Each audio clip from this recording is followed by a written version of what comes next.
اغلب آدمایی که من دیدم در مواجهه با یه سگ غریبه، چون هم خودشون به سگ اعتماد ندارن و هم سگ به اونا اعتماد نداره، موقعی که میخوان سگو ناز کنن ترجیح میدن دستشون از پوزه سگ دور نگه دارن و دستو از بالا میبرن پشت سر سگو میخوان ناز بکنن. اما یه نکته وجود داره، اینکه همون جور که من به سگ اعتماد ندارم، اینجا سگم بهم اعتماد نداره و هنوز خیر بودن دستم و خودم برای سگ واضح نیست. وقتی دستتو از دیدش خارج میکنی و میبری بالای سرش، اتفاقا داری به این بی‌اعتمادی دامن میزنی.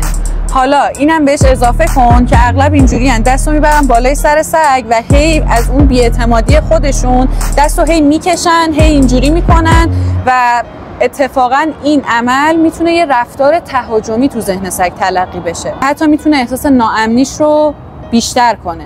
حالا رفتار درست چیه؟ تو پست بعدی توضیح میدیم.